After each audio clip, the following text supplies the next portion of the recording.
aller dans le prolongement en fait, de ce qu'on a vu, puisque là, en fait, moi, je suis actuellement en thèse, et je réalise une thèse justement intitulée « Le travail du sol avec le cheval en viticulture, un vecteur de coopération entre acteurs et d'apprentissage favorable à la transition agroécologique ». Donc j'ai juste présenté rapidement ce que je regarde, et puis ensuite on l'illustrera par un partenariat de long cours de Daniel et Olivier, qui sont aussi passés par des étapes de questionnement, de recherche, et qui aujourd'hui se trouvent dans une phase un peu plus de stabilité, mais toujours dans un questionnement lié à ce dérèglement climatique et à introduire de nouvelles pratiques, le semi-interrang, qui vient reposer des questions effectivement sur l'itinéraire notamment. Donc en termes d'objets et de méthodologie de recherche, donc moi je suis plutôt dans de la recherche en sciences humaines et sociales. Donc je ne fais pas de mesures en tant que telles sur les sols, sur les vignes, mais je m'intéresse par des entretiens, par le fait de filmer dans des situations de travail à la fois le prestataire avec son cheval, mais aussi la coopération, de temps en temps, des entretiens collectifs pour comprendre en fait ce qui se joue dans ces relations et quels apprentissages sont faits à la fois du côté du vigneron et du prestataire sur le terrain sur lequel il intervient. Puisque, comme le disait Jean-Louis Buravant, c'est toujours un petit peu l'inconnu quand on arrive sur un territoire. Et donc, il faut bénéficier en fait, de tout ce retour d'expérience du travail du vigneron. Donc, ces deux personnes, ces deux acteurs s'intéressent au sol et à la vigne et à son évolution au cours du temps.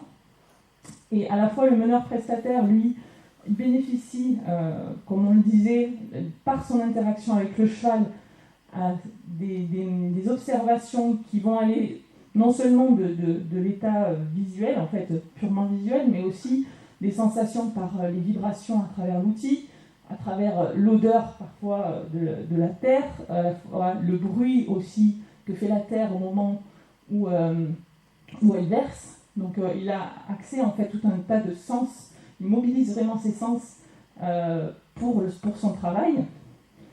Et le vigneron, lui, a donc tout l'historique de ses parcelles, comment elles ont été travaillées, ses objectifs, et effectivement à quel moment il intervient, notamment au tracteur, lorsqu'il y a une complémentarité qui s'installe sur ces parcelles. Donc pour pouvoir travailler ensemble, il y a une coopération et des échanges réguliers qui se mettent en place entre vignerons et meneurs prestataires. Et c'est la clé de la réussite de l'introduction du cheval dans un domaine. Cet échange, ce partage d'expérience, et comme vous le disiez, en fait, ce cahier des charges quelque part que le meneur prestataire doit transmettre au vigneron pour dire, voilà, moi pour travailler, j'ai besoin de telle situation, et en même temps, le vigneron qui connaît bien son terroir dira, voilà, là c'est plutôt une terre comme ceci, elle va réagir, peut-être la pousse de l'herbe va être comme ceci, elle va se refermer très vite, et donc il faut agir à tel moment. Donc moi je m'intéresse à ça et j'appelle ça un petit peu transition agroécologique entre guillemets de l'agroécosystème viticole, parce que je m'intéresse à cette pratique que je considère comme agroécologique, puisque on fait de nouveau appel à ses sens, à son observation, pour pouvoir agir sur sa vigne au bon moment. Et donc je regarde ces trajectoires sur le long cours et ces apprentissages successifs qui ont lieu à la fois du côté vigneron et meneur prestataire, et comment ça peut aboutir à une coopération réussie.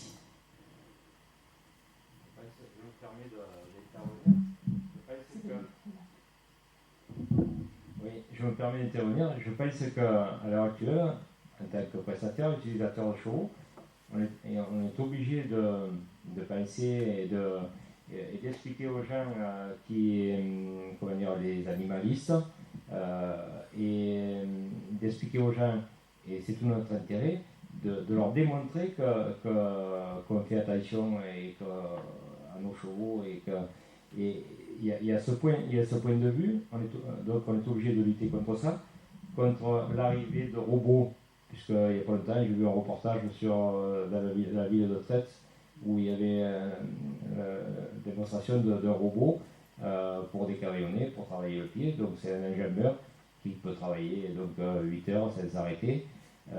Donc apparemment ça vaut 160 000 €. Tout ça, il y a des problèmes économiques. Et j'aime bien aussi au phénomène de cette complicité qu'on va avoir avec le viticulteur. Et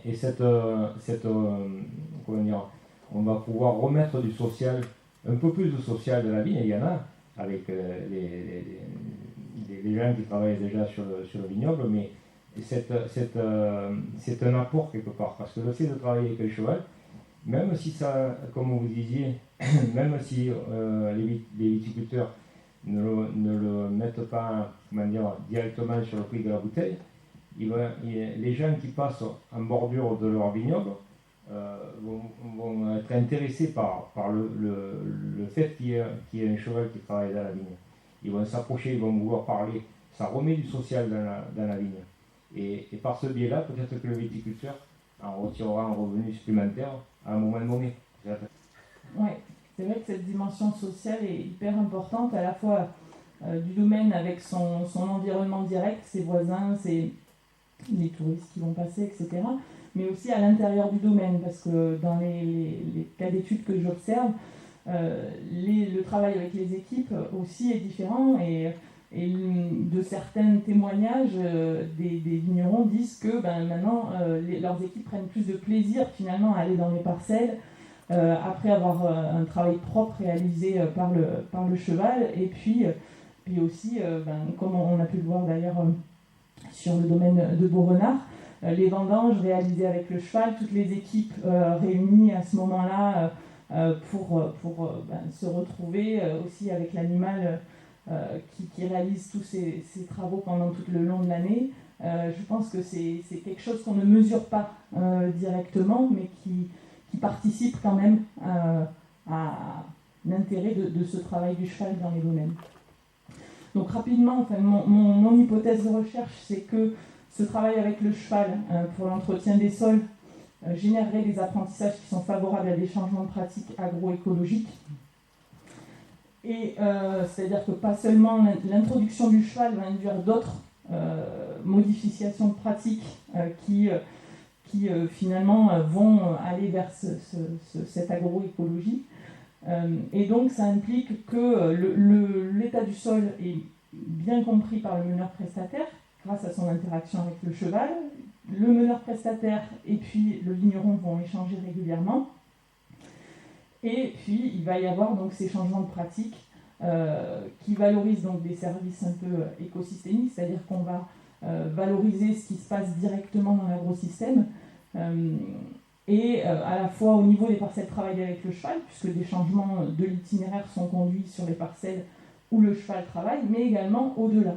C'est-à-dire que des parcelles qui ne sont pas travaillées avec le cheval, elles ne vont plus être travaillées de la même manière au tracteur également. On laisse la place plus à l'illustration par l'exemple. Donc mon travail, je retrace ces trajectoires de coopération, je piste un peu les changements de pratiques, je repère en fait des événements, des situations qui ont des effets sur ces changements de pratiques, qui peuvent être internes à l'agrosystème ou externes, c'est-à-dire le dérèglement climatique, clairement aussi. Et j'analyse le travail du meneur avec son cheval pour voir qu'est-ce qu'il mobilise comme savoir au moment où il travaille et quels apprentissages il réalise sur la parcelle qu'il travaille au moment où il la travaille. Et comment il transfère ses savoirs après au vigneron. Et qu'est-ce que le vigneron va en faire. Bon, globalement, ma méthodologie de travail, voilà, ceci. Voilà. Je réalise des entretiens, je filme des situations, je pose des questions en même temps que le meneur travaille, ce qu'on appelle la verbalisation simultanée, pour comprendre son intention. Parce qu'en gros, si je regarde Olivier travailler sur une parcelle, je vais voir des choses avec ce que je sais moi, c'est-à-dire pas grand-chose. Et si je l'interroge, lui, sur son intention, sur ce qu'il souhaite faire à ce moment-là et ce qu'il prend en compte pour agir, je vais accéder à toute une partie non visible par un observateur lambda de son activité. Moi, si je vous regarde là, je ne sais pas ce que vous pensez actuellement. Je vous vois parfois un petit peu tomber de fatigue. Mais voilà, je ne sais pas clairement ce que vous pensez de ce que je vous raconte. Pour ça, il faudrait que je vous interroge. Et du coup, voilà. Donc c'est ce que je fais un peu avec mes meneurs prestataires. Et je conduis ce qu'on appelle des entretiens d'autoconfrontation, c'est-à-dire que je les filme en situation. Et après, on revient sur leur activité pour bien comprendre en fait ce qui est nécessaire, ce qui est prégnant, ce qui est important dans l'activité pour qu'ils puissent travailler. Et je pense que ça, c'est des éléments qui pourront être utiles à la fois pour les vignerons et pour les prestataires qui vont se former, pour justement bien prendre en compte les points saillants en fait, de l'activité, de cette activité-là, et tenter d'accompagner un peu mieux à la formation ceux qui ont appris finalement sur le tas, qui aient bénéficié de toute leur expérience pour ceux qui arrivent. Oui, parce que quand Olivier est à cet endroit où tu prends la photo, il va te tenir un certain discours, mais quand il sera de l'autre côté de la parcelle, il va te tenir un discours tout à fait différent, parce que sur la même parcelle, tu peux avoir 3 ou 4 sols tout à fait différents. C'est pour éviter les généralisations. Il y a tellement de paramètres, Et c'est en multipliant ce type de captation vidéo sur différents meneurs, avec différents chevaux qui sont en formation ou non, sur différents types d'interventions. Du coup, j'arrive en fait à voir ce qui les réunit tous quelque part et ce qui dépend après, ce qui est spécifique à la pratique locale ou etc. Donc du coup, ça permet d'avoir une richesse d'informations sur ces pratiques-là. Donc là, dans une première phase exploratoire de ma thèse, j'ai étudié donc trois domaines, dont le dernier du coup, c'est le domaine de Beaurenard, donc qui est représenté ici par Daniel Coulon, et donc qui travaille avec Olivier, Olivier qui est prestataire depuis 2000 et qui intervient depuis 2004 sur le domaine. Et donc on va essayer de regarder un petit peu ce parcours, cette trajectoire, par quelle phase ils sont passés et qu'est-ce qui a fait évoluer en fait ces pratiques-là et quels itinéraires ont démarré sur certaines parcelles et comment elles sont aujourd'hui, comment sont ces itinéraires sur les parcelles qui ont été conservées au travail. Ça va être un peu... Donc là, j'ai fait des petites illustrations, mais c'est surtout l'intervention de Daniel et Olivier qui va être intéressante pour exprimer en fait ce qui s'est passé. Donc j'ai repris en fait dans le graphique du haut, c'est le nombre d'heures de travail du cheval dans la vigne de 2005 à 2020. Donc là je remercie les prestataires qui font un suivi très très fin de leur nombre d'heures et après on verra par parcelle, etc. Parce que du coup ça permet de revenir sur cette historique. Et donc j'observe en fait des variations de ce nombre d'heures qui sont liées aussi à différents événements qui vont se passer sur le domaine, notamment des événements liés à des crises soit financières, soit des maladies qui vont impacter directement la production, ou parfois des crises comme le Covid aussi, directement le chiffre d'affaires en fait. Et donc malgré ce, il y a quand même une recherche de maintien en fait, de cette activité et finalement d'exploration où le cheval peut être le plus performant et sur quelle parcelle.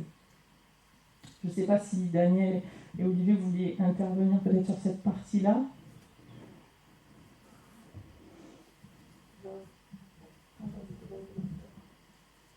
Donc là, en fait, on observe que il y a eu une certification en agriculture bio et en biodynamie donc en 2007 qui a permis donc finalement, malgré la crise financière, donc la perte d'un gros client principal,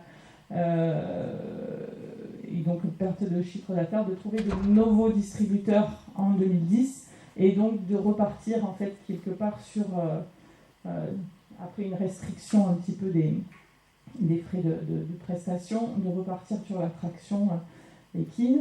Et donc en 2018-2019, on trouve en fait finalement un rythme de croisière sur des parcelles qui ne sont pas des plantiers, c'est-à-dire des parcelles qui sont en permanence travaillées par Olivier.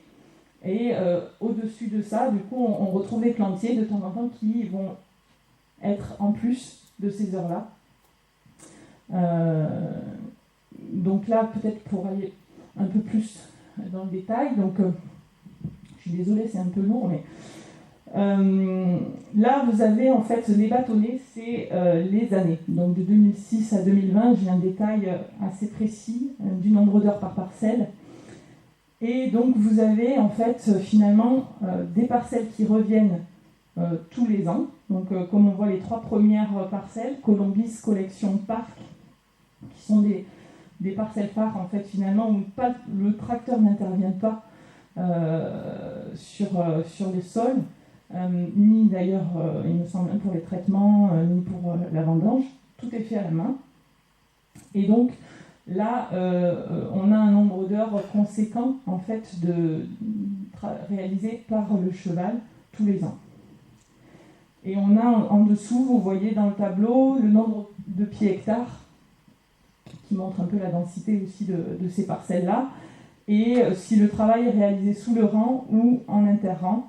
Voilà. Parfois, quand c'est entre parenthèses, c'est que c'est pas systématique finalement. L'interrang va se faire de temps en temps, pas toujours. Et ensuite, on a des parcelles qui sont arrivées un peu plus tard ou qui ont été arrêtées à un moment donné, mais qui sont quand même régulières finalement là, ces dernières années, sur lesquelles le tracteur intervient. Et donc, du coup, le cheval intervient aussi régulièrement. Et ensuite, donc, on a ces plantations qui sont plutôt des parcelles ponctuelles, réalisées, travaillées pendant 1 ou 2 années, plutôt 2 années d'ailleurs. Puis ensuite, elles sont travaillées par le tracteur.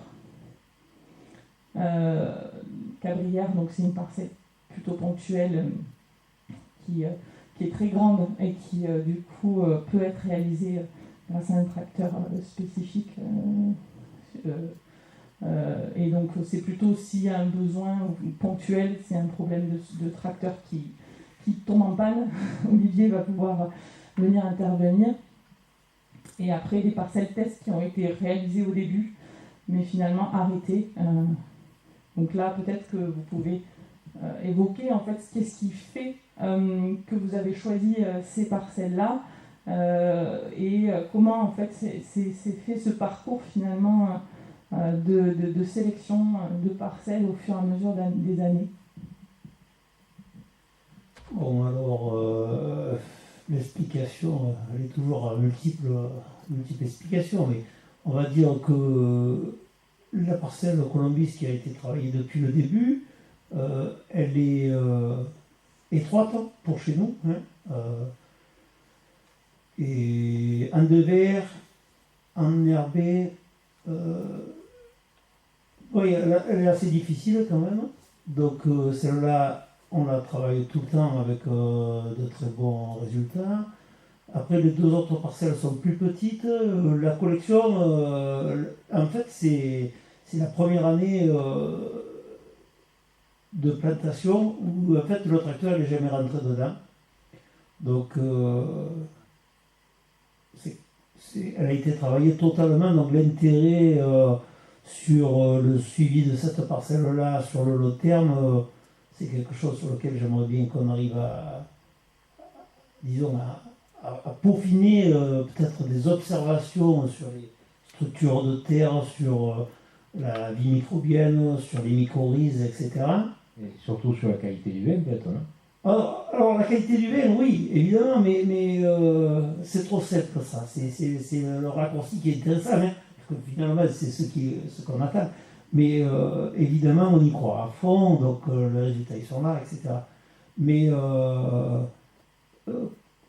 comment on l'explique? Est-ce que c'est parce que justement ce sol il est encore plus vivant que les autres qui le sont déjà, parce qu'en fait on compare qu'avec des sols qui sont travaillés en biodynamie, donc qui sont quand même vraiment vivants, où il se passe quelque chose, et donc c'est vraiment le vin de terroir où on peut sentir le goût de la terre, de l'effet du calcaire à certains endroits, etc.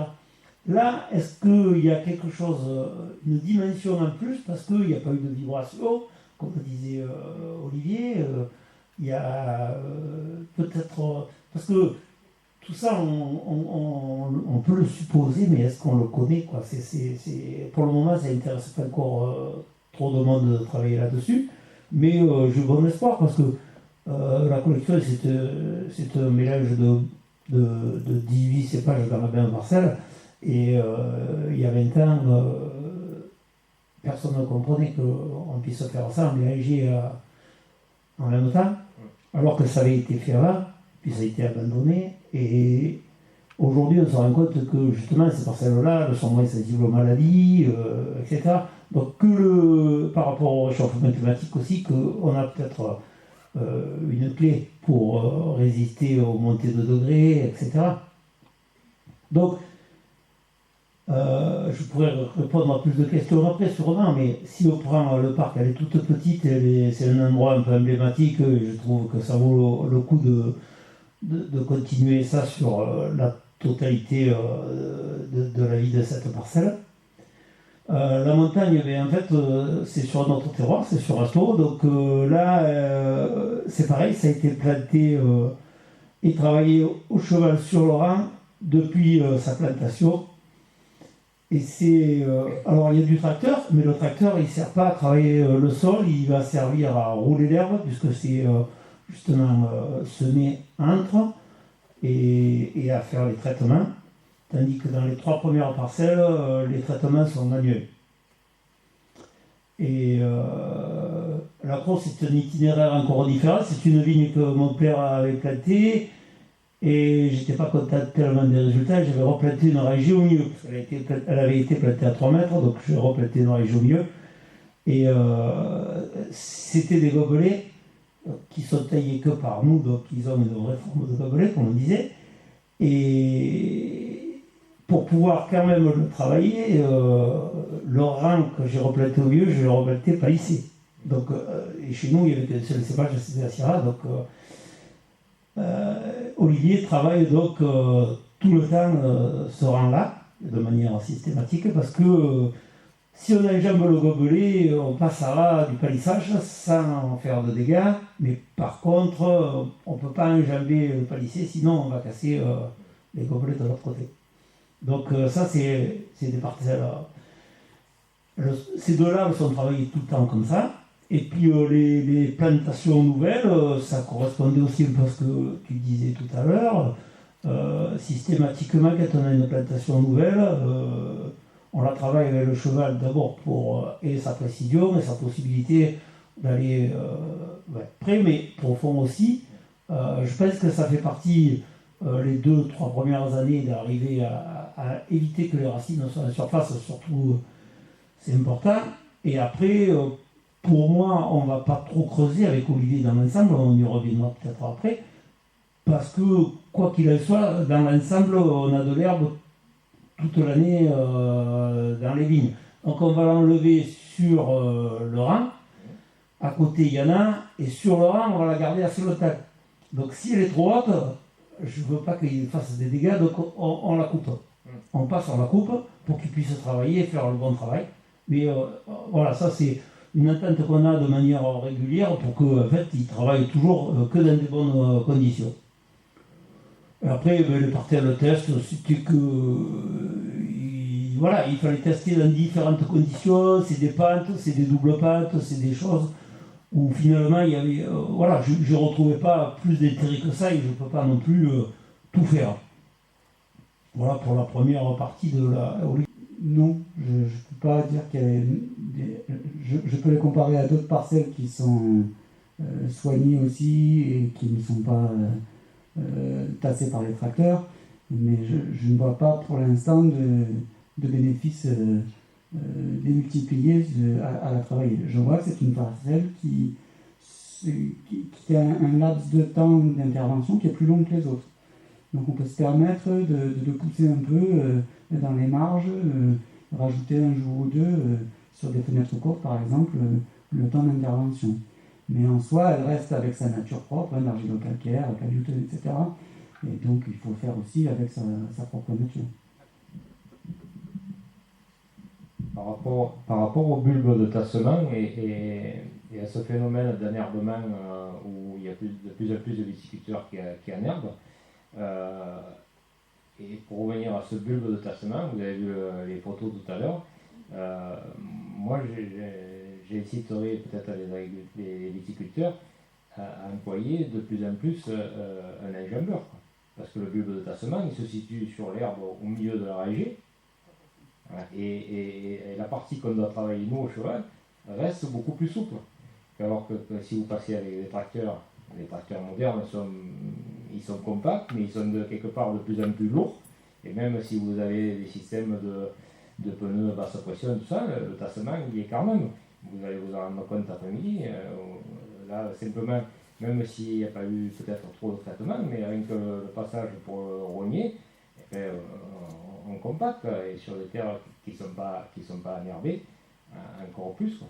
Et donc, ça se situe juste à la limite, à l'endroit où on doit créer le sillon pour faire le carillonnage et pour reprendre, pour rechausser. Donc, Olivier n'a pas l'air d'accord par rapport au phénomène d'enjambeur ou pas, je ne sais pas si... Le poids de l'engin, la dimension pneumatique et leur pression ont une influence différente. Et ouais. Donc, il n'est pas dit qu'un enjambeur ne fasse pas d'impact. Oui, mais l'enjambeur passe quelque part au milieu de la rangée. Pas tout le temps. Et ouais. Il y a des déserts où... Oui. Ça, c'est une condition. Alors juste pour poursuivre un petit peu, en fait, ce que j'ai essayé de faire avec ces données-là, c'est que j'ai repris en fait chacune des parcelles travaillées chaque année et j'ai essayé sur une frise temporelle de situer en fait le type d'intervention par rapport à l'année en fait. Donc on voit qu'en 2006, on était à 108 heures et quelques de traction équine réalisée et que sur cette deuxième année du coup comme le nommerait Daniel, laboratoire, c'est-à-dire découverte de cette pratique-là sur ces parcelles, on voit qu'ici on a principalement du binage sous le rang réalisé donc entre le 10 mai et le 4 juillet. 4 juillet. Pour vous montrer un petit peu l'évolution avant de laisser réagir Olivier et Daniel, en 2007 déjà, ces itinéraires techniques ont changé sur des parcelles. Donc il y a des parcelles qui reviennent, d'autres qui ont été abandonnées déjà, donc sur Rasto. Et puis une nouvelle parcelle, Barre de Dagne, qui apparaît, donc un plantier. Et on voit donc des opérations, des nouvelles opérations qui arrivent sur certaines parcelles et pas d'autres, pardon. Avec du coup d'après Olivier donc des tests de nouveaux outils aussi et puis cette fenêtre là qui s'ouvre un petit peu donc sur cette année là où il y avait 115 heures à peu près de travail réalisé. Hop. Et en 2019 donc on a des parcelles qui sont toujours là donc Colombis, Collection, Parc, Crau et Montagne. Et avec un itinéraire du coup qui a aussi évolué et qui trouve une certaine stabilité malgré de nouvelles pratiques donc de semi-interrang sur lesquelles Olivier du coup est toujours en recherche avec Daniel de nouveaux créneaux comme il l'a présenté d'intervention du bon moment par rapport aux différents types d'interventions et pour rapport à l'enherbement pour qu'il apporte le meilleur finalement à la vigne. Donc peut-être l'un des deux, si vous voulez intervenir sur cette évolution d'itinéraire technique, les phases que vous avez eues, les étapes de réflexion peut-être, et puis où vous en êtes aujourd'hui. Ben, on va continuer à réfléchir et on va essayer tout jusqu'à la fin de notre collaboration qui sera dans très longtemps, quand on ne sera plus là. Non, pour rajouter, ce qu'on n'a pas parlé, c'était qu'on a même fait un essai, on a démonté une partie du rouleau qu'on a on a un rouleau pour rouler l'herbe, justement. Et donc on a démonté la partie centrale et on l'a fait tirer par le cheval. On a eu un bon résultat quand même. On a aussi essayé de faire quelques traitements avec le cheval. Et puis des bandages aussi, ce qui n'était pas prévu au départ et puis qu'on a maintenant fait plusieurs années et qui a été assez extraordinaire parce que à Olivier c'est le même mais le cheval a changé, c'est-à-dire qu'on a commencé à travailler avec Joyeux et que maintenant c'est Aramis et Aramis s'est blessé l'année dernière et donc Joyeux a eu la récompense de pouvoir bandager la fameuse vigne dont on a parlé de la collection où il a été le premier cheval, il a travaillé tout le temps, jusqu'à sa retraite, mais il n'avait jamais bandagé. Puis là, il a bandagé et on a vu le cheval avec le sourire. Non, c'est vrai, c'est rigolo, mais c'était sympa. Voilà. Et donc, on se pose des questions sur essayer de pouvoir semer avec... parce que ce semis-là, dans ces parcelles-là, c'est des semis qui sont manuels, puisque j'ai pas de matériel... adapté, donc on sème à la volée. Sur des parcelles qui sont un peu plus larges, on a un semoir, mais pas là-dessus. Donc on aimerait bien trouver un petit semoir, mais pas un semoir, justement pas à la volée, qu'on puisse faire du semi-direct. Parce qu'on a vu les résultats, ils sont meilleurs, et puis on ne voit pas des graines sur l'endroit où il va... Tandis qu'Armée, mais il y a toujours du vin chez nous. Donc, celui de Gilles Duvin semble adapté. Voilà, certainement. Donc il va falloir qu'on regarde ça avec Olivier. Voilà, l'investissement que ça représente et voir si on peut on a fait des choses comme ça, par exemple avec le rouleau, on l'a acheté à plusieurs, mais on pourrait le laisser à disposition d'Olivier, par exemple. Excusez-moi, c'est pour quelle action le fait de démonter le milieu, de se servir Parce que, si tu veux, cet outil-là, il peut travailler différentes largeurs. Oui, mais c'est pour rouler quoi, la partie travaillée Non, là, on roulait 1m20, nous, à peu près 1m20, et alors que dans les lignes qui sont un peu plus larges, il y a 2 autres rouleaux qui sont équipés pour pouvoir écarter et faire les différentes largeurs de vignes qu'on a. Parce que, évidemment, si on a des vignes qui commencent à avoir été plantées en 1920 et si on a 30 parcelles, on a 30 distances de plantation. D'autres choses à dire, Olivier, sur ça? Sur le binage aussi, je sais pas...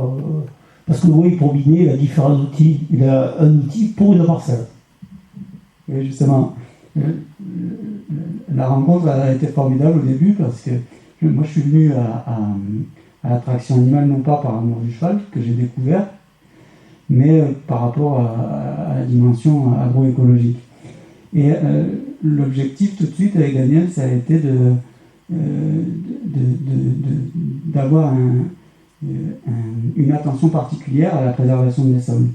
Donc d'emblée, par échange, on s'était dit que finalement, il était prêt et j'étais prêt à faire beaucoup d'interventions uniquement de binage, répétées souvent, pour éviter d'avoir à utiliser tous les autres outils et puis d'avoir à mettre de la terre en plein milieu du rang qui serait perdu puisque le volume ne serait plus égal d'une rangée à l'autre, surtout sur les flancs, etc. Et donc nous sommes allés jusqu'à créer même du matériel spécialisé. J'ai maintenant une bineuse que j'utilise dans les sols les plus compliqués, notamment sur Châteauneuf-du-Pape, ailleurs que sur des parcelles uniquement de chez Daniel. que j'ai appelée la Boronard, parce qu'en fait, on l'a tellement améliorée qu'elle est parfaitement adaptée à nos besoins de travail. Donc, dans cette collaboration qui visait toujours le maintien d'une souplesse des sols, eh bien, on en vient petit à petit à créer des outils. Et ça, pour moi, c'est quelque chose d'important parce que j'ai compris petit à petit, à travers aussi le témoignage de métalliers, de maréchaux ferrants, etc., qui fabriquaient aussi des outils ou qui les réparaient, qu'en fait, dans notre quart sud-est,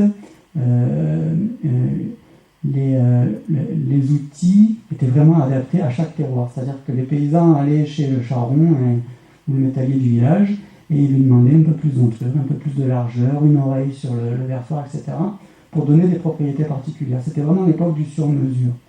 Et ça, c'est quelque chose d'extraordinaire. Personnellement, c'est grâce à Daniel que je le dois. C'est d'avoir saisi qu'on pouvait avoir une qualité d'intervention sur chaque type de parcelle, grâce à la recherche de l'outil le plus adapté, et puis évidemment du travail à effectuer. Donc, voilà. Peut-être on peut compléter en disant que aujourd'hui, avec 78 heures, là, on voit, par rapport à 100 et quelques des premières années, on est plus efficace. Donc aussi, il faut quand même voir que nous aussi, on a progressé, on a fait peut-être au meilleur moment. Peut-être aussi l'outil est plus adapté, donc on en laisse moins. Et ça correspond à ce que tu disais tout à l'heure aussi, quand c'est fait, les gens qui doivent repasser derrière vont très vite. Donc ça, c'est fondamental, quoi. Ouais, ça c'est hyper important. Peut-être pas avec la collection, mais pour répondre à la question de tout à l'heure, sur Colombis, si je me remémore les premières années d'intervention et celles d'aujourd'hui, on est passé du jour de la nuit au jour, quoi, parce qu'il y avait beaucoup de chiens dents sur cette parcelle et petit à petit, il n'existe quasiment plus. Mais même au milieu du rang, où pourtant il n'y a que de la... Enfin, l'enherbement a toujours été présent, hein, depuis que je travaille chez toi. Et donc, même au milieu du rang, il y a de moins en moins de chiens dents. Mais sous le rang, il n'y en a plus du tout. Donc, il y a... c'est extraordinaire de voir aussi cette évolution des plantes s'opérer au fur et à mesure du temps. Et il est assez étrange, je me remémore aussi quand j'étais plus jeune étudiant en agriculture, je faisais des stages chez des vignerons, il y avait beaucoup d'aristologes, il y avait beaucoup de certaines plantes, et puis selon les époques, ces plantes changent. Et je vois par exemple dans les vignes de Daniel, dans la vigne du Colombis de Daniel, se développe maintenant du calendula. Je n'avais jamais vu, je le vois rarement dans d'autres parcelles. Donc c'est très intéressant parce qu'on voit qu'il y a vraiment une évolution écologique du terroir grâce au fait qu'on a des actions ciblées et très fines. À tous les deux hein, pour ce témoignage qui est très riche. Peut-être pour conclure sur ce que j'ai retenu moi, mais il y a tellement de choses à retenir de ce partenariat, c'est que donc Daniel disait que lui, le fait de travailler avec le cheval, finalement, avec une puissance intérieure, ça forçait quelque part à avoir une précision du moment du travail, et donc d'avoir une relation vraiment plus fine avec sa terre, et donc de mettre en place cet itinéraire technique vraiment ajusté, adapté, calqué sur la parcelle. Et donc Daniel disait également en entretien il voyait quand même un lien positif apparaître au fur et à mesure entre le fait d'intervenir au bon moment et limiter le nombre d'interventions sur le sol, puisque je crois que c'est à la montagne, finalement en 2 opérations à l'année, la parcelle reste propre, alors que juste à côté, finalement dans un terroir à peu près équivalent, il y a des interventions plus importantes. Il faut intervenir de manière plus importante là où le cheval n'intervient pas. Donc c'est assez intéressant à observer en termes d'opération. Et puis, Olivier disait aussi très bien que ça a été presque un partenariat modèle pour le fait de reconnaître ce moment d'intervention et finalement de conduire en fait la date des travaux en fonction de la nature du sol.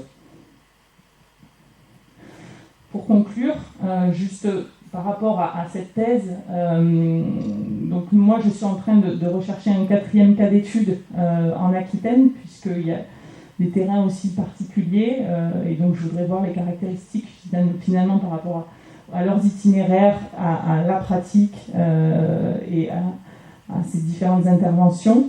Je vais continuer à observer en fait les meneurs prestataires avec qui je travaille, les observer en décavaillonnage et peut-être aussi sur d'autres opérations, puisque c'est vraiment ciblé en fonction du territoire. Et puis dans le cadre de Caract et Kivigne, je vais aussi conduire d'autres entretiens moins poussés, mais pour en ciblant quelques questionnements sur ce que je viens d'apprendre par rapport à ces cas d'études, pour voir ce qui se passe pour eux. Je passe un petit peu rapidement parce qu'on arrive à la fin quand même. L'idée de cette thèse, c'est pour en gros connaître en fait s'il y a un rôle du cheval et du prestataire pour la conduite du changement en agroécologie. Ça peut aider en agronomie aussi à conduire des entretiens qui sont un petit peu différents.